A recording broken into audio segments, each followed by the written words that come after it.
हरियाणा के मुख्यमंत्री मनोहर लाल खट्टर ने एक प्रेस कॉन्फ्रेंस करके किसान आंदोलन पर झूठे आरोप लगाए। हरियाणा के मुख्यमंत्री श्री मनोहर लाल खट्टर जी ने एक प्रेस कॉन्फ्रेंस की है। उस प्रेस कॉन्फ्रेंस में काफ़ी बातें कही गई। मुख्यमंत्री मनोहर लाल खट्टर ने कहा कि किसान आंदोलन में मां बेटियों की इज्जत के साथ खिलवाड़ हो रहा है। उसने कहा, मेरा ख्याल है एक भी बात में जरा सी भी सच्चाई नहीं है। मुझे ऐसा लग रहा है कि जैसे बीजेपी वालों को ये सर्टिफिकेट ले रखा है उन्होंने कि जो भी नेता प्रेस पे बोलेगा, जो भी नेता कोई बात करेगा, वो झूठ के सिवा कुछ नहीं करेगा। खट्टर ने कहा कि आंदोलन के दौरान लोगों को मारा जा रहा है। खट्टर ने कहा कि आंदोलन के खिलाफ लोकल लोग पंचायत कर रहे हैं। और आखिर में खट्टर ने किसान शब्द की पवित्रता की भी बात कही। हम ये कहना चाहते हैं कि मुख्यमंत्री मनोहर लाल खट्टर यदि ये झूठी अफवाहें फैलाने की बजाय अपने काम पर ध्यान दें तो उनके लिए भी अच्छा रहेगा, उनकी सरकार के लिए भी अच्छा रहेगा और प्रदेश के लिए भी अच्छा रहेगा। लगातार झूठ पे झूठ ये बोलते आ रहे हैं। ये बीजेपी वाले लोग सोचते हैं कि यदि एक झूठ को 100 बार बोला जाए तो लोग सच मानने लग जाएंगे। आपका षड्यंत्र, आपकी काली नीयत, काली नीति इसी बात में छुपी हुई नजर आ रही है। लेकिन खट्टर जी एक बात समझ लीजिए, अब पूरे प्रदेश के, पूरे देश के लोग समझदार हो गए हैं और आपकी झूठी अफवाहों में वो नहीं आएंगे। कि ये जो कानून है, हम ये कह रहे हैं कि आप कारपोरेट लोगों के पक्ष में जा रहे हो। सभी साथियों को हाथ जोड़ के राम राम, सत श्री अकाल, सलाम, जय जवान जय किसान। भाइयों, आज हरियाणा के मुख्यमंत्री मनोहर लाल खट्टर ने एक प्रेस कॉन्फ्रेंस करके किसान आंदोलन पर झूठे आरोप लगाए। मुख्यमंत्री मनोहर लाल खट्टर ने कहा कि किसान आंदोलन में मां बेटियों की इज्जत के साथ खिलवाड़ हो रहा है। खट्टर ने कहा कि आंदोलन के दौरान लोगों को मारा जा रहा है। खट्टर ने कहा कि आंदोलन के खिलाफ लोकल लोग पंचायत कर रहे हैं। और आखिर में खट्टर ने किसान शब्द की पवित्रता की भी बात कही। हम ये कहना चाहते हैं कि मुख्यमंत्री मनोहर लाल खट्टर यदि ये झूठी अफवाहें फैलाने की बजाय अपने काम पर ध्यान दें तो उनके लिए भी अच्छा रहेगा, उनकी सरकार के लिए भी अच्छा रहेगा और प्रदेश के लिए भी अच्छा रहेगा। ये बीजेपी वाले लोग सोचते हैं कि यदि एक झूठ को 100 बार बोला जाए तो लोग सच मानने लग जाएंगे। लेकिन खट्टर जी एक बात समझ लीजिए, अब पूरे प्रदेश के, पूरे देश के लोग समझदार हो गए हैं और आपकी झूठी अफवाहों में वो नहीं आएंगे। वो सच को अच्छे तरीके से जानते हैं। यदि बात की जाए मां बेटियों की सुरक्षा के बारे में, उनकी इज्जत के बारे में, तो साथियों बताना चाहते हैं, संयुक्त किसान मोर्चा ने अपने सभी धरनों पे महिलाओं की कमेटी बनाई हुई है। यदि किसी महिला को कोई भी समस्या आती है तो वो महिला तुरंत उस कमेटी के पास जाती है, वहां पे अपनी बातें रखती है और पूरे निष्पक्ष तरीके से उनकी बातें सुनी जाती हैं। यदि बात की जाए बंगाल से आई हुई एक महिला के बारे में, तो जब वो घटना हुई तो संयुक्त किसान मोर्चा ने उस पीड़िता के पिता से बात की और पिता को एक ही बात कही थी कि पूरा संयुक्त किसान मोर्चा तन से, मन से और धन से आपके साथ खड़ा है। हम आपको न्याय दिलाएंगे। आप तय कीजिए कि आपको क्या कदम उठाना है। पूरा मोर्चा आपके साथ खड़ा है। और उसके बाद उस पीड़िता के पिता ने प्रेस कॉन्फ्रेंस में भी खुल के बोला कि किस तरीके से संयुक्त किसान मोर्चा ने न्याय दिलाने के लिए उनकी मदद की। और मां बहन बेटियों की इज्जत के बारे में बात करने का कोई अधिकार बीजेपी वालों को तो है ही नहीं, क्योंकि ये बीजेपी का ही कुलदीप सेंगर है जिसने एक लड़की का रेप किया, फिर उसके बाद उसके परिवार की हत्या करा दी। और उसके बाद आज भी बीजेपी वाले कुलदीप सेंगर के कई रिश्तेदारों को टिकट देने की कोशिश कर रहे हैं। ये स्वामी चिन्मयानंद भी बीजेपी का ही था जिसने एक महिला के साथ रेप किया और आज वो जेल में बंद है। और बीजेपी वाले अपने आरोपी नेताओं को हर समय बचाने का प्रयास करते हैं। तो कम से कम मां बहन बेटियों की इज्जत के बारे में बीजेपी वाले तो बात ना करें। और जो हमारी किसान कौम है ये बहुत अच्छे तरीके से जानती है कि किस तरीके से मां बहन बेटियों की सुरक्षा करनी है, उनकी हिफाजत करनी है। यदि बात करें जो खट्टर ने कहा कि आंदोलन के दौरान लोगों को मारा जा रहा है, तो साथियों कुछ दिन पहले टिकरी बॉर्डर पे घटना हुई जिसमें एक व्यक्ति ने आत्महत्या कर ली। मोर्चा के लोगों ने तो उस व्यक्ति को बचाने का प्रयास किया। 54 सेकंड की वीडियो है जो पूरे देश में सर्कुलेट हो रही है, जिसमें उस व्यक्ति ने कहा कि उसे क्यों बचाया। उस व्यक्ति ने साफ कहा कि वो अपने परिवार से परेशान था, वो अपनी पत्नी से परेशान था। कुछ दिन पहले जब मोर्चे का एक डेलीगेशन एसपी झज्जर से मिला तो हमने मांग की कि उस मामले की निष्पक्ष जांच की जाए और उस पेट्रोल पंप के सीसीटीवी कैमरों की रिकॉर्डिंग दिखाई जाए। तो प्रशासन ने कहा कि उस पेट्रोल पंप के सीसीटीवी कैमरे तो खराब हो रखे थे। उसके बाद उस व्यक्ति की आत्महत्या के बाद अगले दिन भाजपा के एक पूर्व विधायक लोगों को उकसाने वाली भाषा बोलते हैं, लोगों को भड़काने वाली भाषा बोलते हैं। तो प्रशासन को करना तो यह चाहिए था कि उस बीजेपी नेता के खिलाफ पर्चा दर्ज करके उसे गिरफ्तार करे, लेकिन उसके ऊपर कोई कार्रवाई नहीं हुई। उल्टा बेवजह किसानों को परेशान किया जा रहा है, उस मामले को जातीय रंग देने का प्रयास किया जा रहा है। इसके अलावा खट्टर ने कहा कि भाई लोकल लोग पंचायत कर रहे हैं आंदोलन के खिलाफ। अरे वो लोकल लोग कौन है अब हम सब जानते हैं। वो कुछ बीजेपी के चेले चपाटे हैं, बीजेपी आरएसएस वालों के पिट्ठू हैं और वो लोगों को भड़काने का प्रयास करते हैं। लेकिन उनकी जो महापंचायत तथाकथित जो उनकी महापंचायत हुई उसमें 25-30 आदमी आए बस। अरे 25-30 आदमी तो हरियाणा किसी गांव में चले जाओ, रात को 8-9 बजे भी हुक्के पे बुजुर्ग बैठे रहते हैं, कम से कम 50 आदमी तो। और ये बीजेपी वालों के ये जो दलाल लोग हैं, ये 25 लोगों को बुला कहते हैं कि महापंचायत कर दी। अरे आप लोग महापंचायत के नाम पे कलंक हैं। और जो लोकल लोग हैं वो तो पूरे तरीके से मोर्चे के साथ खड़े हैं, वो तो पहले दिन से आंदोलन का सहयोग समर्थन कर रहे हैं। यदि सिंगू बॉर्डर की बात करें तो 3 मेन खापें लगती हैं, अंतिल खाप, सरोवा खाप, दहिया खाप। ये तीनों खापें तो पहले दिन से अपना लंगर वहां लगाए हुए हैं। इन खापों के तमाम गांव के लोग वहां के आंदोलन में सेवा करते हैं और पूरे तरीके से आंदोलन के साथ खड़े हैं, मंचों पे जाके कई बार भाषण दे के आते हैं। तो असलियत ये है भाइयों कि तमाम लोकल लोग तन से, मन से और धन से संयुक्त किसान मोर्चा और इस आंदोलन के साथ खड़े हैं। और जहां खट्टर ने बात की पवित्रता की, तो कम से कम मुख्यमंत्री मनोहर लाल खट्टर को तो पवित्र शब्द का इस्तेमाल नहीं करना चाहिए। मुख्यमंत्री मनोहर लाल खट्टर की जुबान खुद अपवित्र है और उस अपवित्र जुबान से पवित्रता की बात करना शोभा नहीं देता है। इसीलिए अब कोई भी आदमी बीजेपी आरएसएस के झूठे बहकावे में नहीं आएगा। जय जवान जय किसान। लगातार झूठ पे झूठ ये बोलते आ रहे हैं। इन्होंने एक बात कही है जो अपनी प्रेस कॉन्फ्रेंस में कही है कि किसान आपत्ति बताएं कि इन कानूनों में आपत्ति क्या है।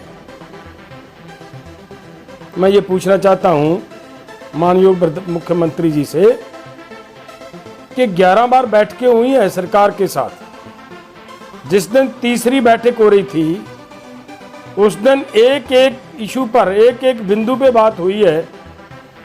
और जब बिंदुओं पे बात हो रही थी तभी आपके केंद्र के एग्रीकल्चर मिनिस्टर जी ने 9 पॉइंट तक किए थे कि ये ठीक है, ये गलती है, ये गलती है, ये गलती है। जब आपने वो गलतियां, उससे पहले आप ये कहा करते थे, आपके सभी मिनिस्टर कहा करते थे कानून बहुत बढ़िया है, कानूनों में कोई कमी नहीं है। और उसके बाद 9 गलतियों की बात आई और उसके बाद उन गलतियों में संशोधन करने की बात आई। हमारा ये कहना है कि वो कहां से आई? अगर बताया नहीं गया तो वो कहां से आई? दूसरी बात, अगर मुख्यमंत्री जी को ये नहीं पता तो ये मैं आपको बता देता हूं कि सबसे पहली बात तो ये है कि ये जो कानून बनाए गए हैं ये संविधान के खिलाफ जाकर बनाए गए हैं। संविधान केंद्र को ये अनुमति नहीं देता कि वो एग्रीकल्चर के मामले पर और मार्केटिंग के मामले पे वो कोई कानून बनाए। ये संविधान उन्हें इजाजत नहीं देता। ये संविधान के खिलाफ जाकर ये किया गया है। और संविधान की रक्षा की बात करने वाले लोग, इतने इतने बड़े पदों पर बैठे लोग खुद ही संविधान की उल्लंघना करें, संविधान को तोड़ें, तो उनको क्या कहा जाएगा? दूसरी बात, आपने अपने कानूनों में ये एक बात कही है कि किसान का और व्यापारी का अगर कहीं पे कोई डिस्प्यूट हो जाता है तो किसान कोर्ट नहीं जा पाएगा। ये बात कही है। मैं पूछना चाहता हूं, किसी व्यक्ति का कोर्ट जाने का राइट छीन लेना ये अपने आप सबसे बड़ी आपत्ति है। आपत्ति नहीं केवल कि ये जो कानून है, हम ये कह रहे हैं कि आप कारपोरेट लोगों के पक्ष में जा रहे हो। वो कैसे जा रहे हो मैं बताता हूं आपको। जो आपका दूसरा कानून है जिसमें ठेका खेती की व्यवस्था की गई है, कॉन्ट्रैक्ट फार्मिंग की बात की गई है, उस पर आप ध्यान दीजिए। जब कोई ठेकेदार हमें खेती के लिए सामान देगा, हमें बीज देगा किसान को, वो तभी जिम्मेदार होगा अगर बीज उसका बीजेंगे, वो तभी जिम्मेदार होगा अगर स्प्रे उससे जहर उसका उस खेती पर स्प्रे करेंगे, वो तभी जिम्मेदार होगा अगर उसी से लेकर उसे फर्टिलाइजर डालेंगे। सब चीजें उसी से लेंगे। जब सभी चीजें उससे लेंगे तो मार्केट में जो दूसरी छोटी छोटी दुकानें चल रही हैं, जहां से जाकर किसान मामूल भाव का तोड़ मोड़ कर कर अपना वो उसका रेट घटाकर अपना सामान खरीदेगा, जो खरीदने की उसके लिए ये एक सुविधा थी, वो छीनने का प्रयास किया और पूरे देश की ये इस मंडी को खत्म करके केवल कारपोरेट लोगों के हाथ में देने का ये एक प्रयास किया गया है। जिंदगी में पहली बार ये हुआ है कि सरसों के तेल की कीमतें बढ़कर यहां तक गई हों। ये पहली बार हुआ है। उसकी मेन वजह वही है जो आपने एसेंशियल कमोडिटी एक्ट में शोध की हुई है, उसी की वजह से हुआ है। तो हम बहुत बार ये बातें कह चुके हैं। इसके लिए हमारा ये कहना है कि ये कानून काले कानून है, ये लोगों के हित में नहीं है, ये देश के हित में नहीं है। इन कानूनों को वापस लिया जाए। जब तक ये वापस नहीं होते तब तक ये आंदोलन जारी रहेगा। ये तो आपका षड्यंत्र है जो रच रहे हो बहुत देरी से। ऐसे ऐसे षड्यंत्र रचने में आप एक्सपर्ट हो। आपकी पार्टी, आपकी सरकार इस मामले में एक्सपर्ट है। मैं एक बात और बताऊं आपको, आपने नोट नहीं किया होगा, ये जो आंदोलनकारी ये क्या कर रहे हैं आपको नहीं पता। आपके हरियाणा के लोगों को जब कोविड की आप बीमारी को फैला रहे थे, तब उस समय आंदोलनकारियों ने यहां से आपके हरियाणा के लोगों को, उनके साथ हमारा भाईचारा, वो हमारे भाई हैं, भाई बनकर खड़े हैं, हमारे साथ हैं। और जिन लोगों को आप ऑक्सीजन नहीं मुहैया करवा पाए, उन लोगों को हम आंदोलनकारियों ने ऑक्सीजन मुहैया करवाई है। कैसी बातें कर रहे हो आप। एक बात मैं और कहूं आपको, रात एक घटना घटी है सिंघू बॉर्डर पे। अगर आप में जरा सी भी ईमानदारी है, इंसानियत है, तो उस घटना की अच्छी तरह जांच करवाएं। क्या हुआ वहां पे? एक आदमी आया, उसने आकर वो जो छोटी दुकानें होती हैं उनका, किसी आदमी का, किसी बेचारी वो औरत है जिसका वो खोखा था, उसका ताला तोड़ने का प्रयास किया। वो हमारे वॉलंटियर्स ने पकड़कर आपकी पुलिस को दिया। वो लॉक तोड़ रहा था, हमारे वॉलंटियर्स ने आपकी पुलिस को दिया और आपकी पुलिस ने उस औरत के ऊपर प्रेशर डालकर कंप्रोमाइज करवाने की बात कही। क्यों भाई, उसके साथ, उसके खिलाफ कार्रवाई क्यों नहीं की? क्योंकि वो आपका था। हमारे आंदोलन को बदनाम करने के लिए वो आपने छोड़ा हुआ था। अगर वो दुकान टूट जाती तो सुबह यही कहना था कि ये आंदोलनकारियों ने तोड़ी है। हमारे आंदोलन को बदनाम करने का प्रयास करना था आपने। ये षड्यंत्र आप बहुत देर से रच रहे हो। कि जिस सरकार के कार्यकाल में लोग सुखी ना रहें, क्या उस सरकार को अपने आप की सरकार कहलाने का हक होता है क्या? हर आदमी की कोई जरूरतें हैं, हर आदमी की रक्षा करना आपकी जिम्मेदारी है। और आप खुद ऐसे हालात पैदा कर रहे हो कि कहीं ना कहीं किसान और लोग उनके साथ दंगा फसाद करवाने का आप प्रयास कर रहे हो। बार बार ऐसी कोशिशें हो रही हैं, लेकिन मैं ये कहूं, मुख्यमंत्री जी, शक्ति लोगों ने दी है। जो लोग शक्ति देनी जानते हैं वो लोग शक्ति छीननी भी जानते हैं। आपने देख लिया 5-6 स्टेटों में आपने आपका और आपकी पार्टी का क्या हाल हुआ है।